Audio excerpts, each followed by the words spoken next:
I hope you're having a wonderful day today.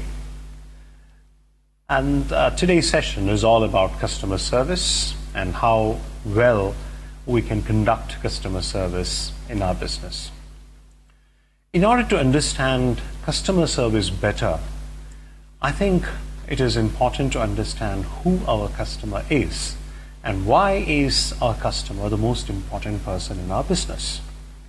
We normally say that the customer is the most important person in our business for various reasons. I'll try to underline three basic reasons here why the customer is the most important person in our business. The first and the foremost reason why we say the customer is the most important person in our business is because he is job one. He is the most important person. Without him, there is no reason for our business. He is the cause. He is the result. He is the basic purpose of our business. Without him, there is no business for us. The second important ground rule of customer service is that the customer is the king. Now, why do we call him the king? The customer is addressed or called as a king in business because he only orders, he prescribes, he desires, just like the king. The king doesn't probably listen to anybody and everybody. The king only orders. So the customer is a person who is the most powerful in our business, and he orders and he prescribes, and we do things according to his desires, his wishes. Most businesses are geared to customers' needs, and this is the reason why the customer is called the king in the business. And the third important reason for the importance of customer service is that the customer happens to be always right. Now, it's not that literally the customer is always right. There are hundreds of instances where a customer could be wrong. But we always consider in business the customer is always right because he is the most important person in our business. So he cannot go wrong. Rather, the business is always adjusted, fine-tuned, geared to the customer's requisites, needs, and requirements. So what happens is actually he happens to be the most important person in the business. There are no two questions about it. And hence the customer is always right.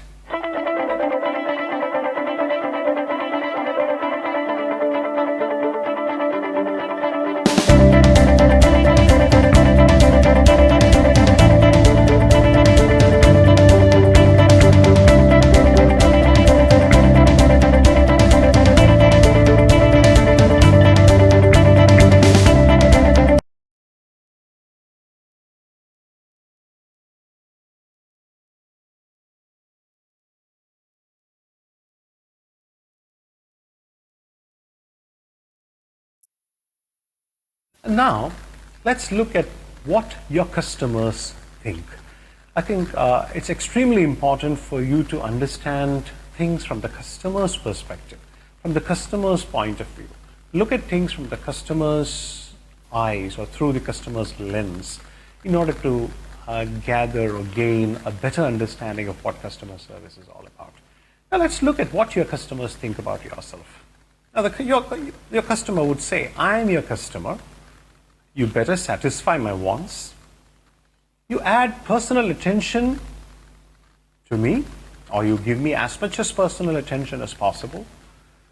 Add a friendly touch, and then I will become a walking advertisement for your products and services. If you bother to ignore my wants, show carelessness, inattention, and possibly poor manners, you behave to me impolitely, I would simply cease to exist as far as you are concerned. This is basically what the customer says or the customer thinks. Now, please don't think that your customers are not as advanced as you. Some of your customers might know your products as good as you, or sometimes even better than you. They might know your competitors' products also better than you. So try to understand that your customer is always a very sophisticated person. When I say your customer is sophisticated, it simply means that he is a lot more better than what he was a few years ago. So don't ever assume that customers are just dumb. They are very well informed, very well updated about market scenarios and market developments and new products and new services which are available in the market. So you try to be egoistic. Of course, you cannot afford to be egoistic, but the customer can afford to be egoistic in front of you. So it is important for the customer that you appreciate his requirements. Then only he will reciprocate that by appreciating your business. Now, the customer is very well aware of the fact that it is his money or her money which is feeding your business. See, if at all you generate any revenue, that is from the customer's pocket. So the customer is very well aware of this. And because of this feeling, it's possible that the customer could be a bit proud. He could be a go-getter. He or she could be egoistic. So you need to be careful when you handle your customers. And customers, they know it all. They know everything. They are perfectionists. So, and at the same time, they want the best of their products, the best of your services. And they have very little money to spend. Rather, they will say as customers, I have very little money to spend, but I want the best quality product. Now, these are general mindsets of customers. And when they criticize your products, you're bound to listen. You can't really counter them. You can't say, no, my product is better than that. Actually, when they criticize or when they speak about your products, you better listen, understand them, and then very tactfully handle them. You need to heed their criticisms. You have got to understand that the source of their criticism lies in some weaknesses in your products, or maybe some weakness in your service component.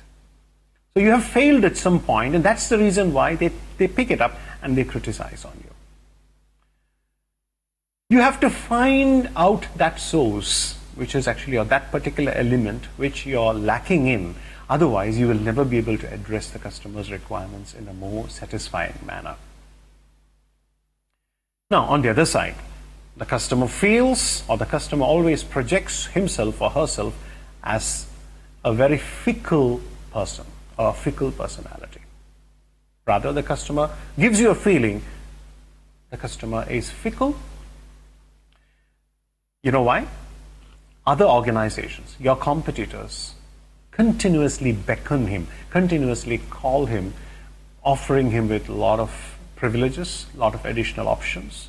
Possibly they might even reduce the price of their products and actually, give you a real run for your money.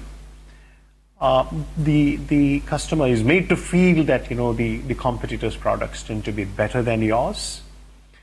And for this reason, just because you have one product or one good service, you can't be considering yourself as providing effective customer service. You've got to be continuously providing good products and good services for you to keep your customers happy.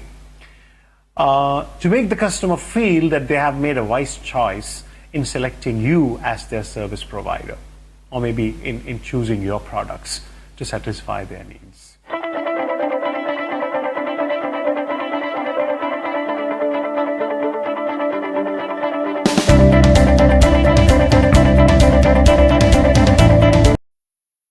And now, ladies and gentlemen, let's look at what exactly are the objectives of this particular training session or this particular workshop on customer service. Now, we will certainly, as we go through, we'll certainly highlight the importance and benefits of customer care and customer service to you and to your business, to your organization. We will also look at giving you a range of customer handling skills and techniques which will help you excel in your area of expertise and at the same time exceed your customers' expectations. We will also try to help you attain certain skills and knowledge with regard to handling complaints and how to handle difficult customers. I think we'll also in the process try to help you with identifying customer needs. Unless and otherwise you identify the needs of the customer, you will never be able to do justice to your job of providing effective customer service. And at the end of the day, I think the most important objective which envelops the entire workshop, the entire session, is that you acquire the knowledge and skills to provide your customers with quality service. That's basically what we will be trying to achieve in this session.